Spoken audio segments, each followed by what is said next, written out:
Well, kahit naman hindi diretsa ang umamin ng dalawa ay halata naman na may relasyon sila noon pa. Anyways, mas nakumpirma dahil sa guesting ni Althea sa Fast Talk with Boy Abunda, ay umamin na nga ang dalaga na may prinsipe na siya. Sa tanong kasi ni Tito Boy kay Althea na, sino ba talaga ang prinsipe ng buhay mo? Ay kinikilig na sumagot ang dalaga. Lahad ni Althea, I know naman po nakikita naman ng public pero yeah if you're watching, sabay tawa ng aktres. Parang ang pula ng blush on ko. Mas diniretso na ni Tito Boy ang tanong, I'll put it straight because you're saying he, to him. Are you officially together? You and friends? Yes, ang diretso ring pakli ni Althea. Anyways, kahit may love life, syempre ang career ang focus ni Althea, napapanood ang dalaga sa third installment ng Sparkle You series, ang Sparkle You Sound Trip, kasama sina Zephanie, Michael Sager, at Matthew Oy.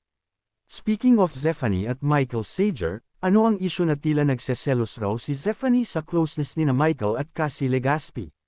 Paano na si Darren Espanto na special friend ni Cassie? Bakit magseselos daw si Zephanie?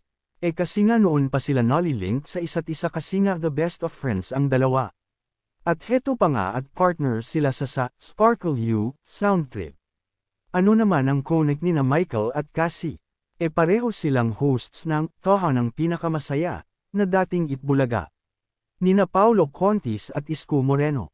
Sina Michael at Cassie ang partners sa Dancing Duo Double-Double segment ng show. Palagi ring may dancing video ang dalawa online.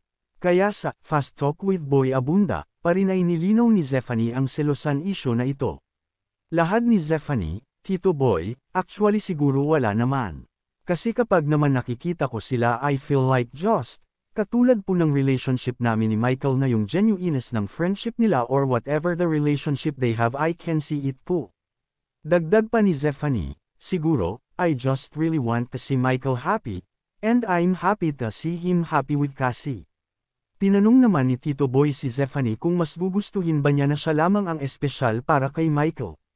Ang hirap, ang natatawang pakli ni Zephanie, siguro Tito Boy ang masasabi ko lang masaya ako kapag masaya siya.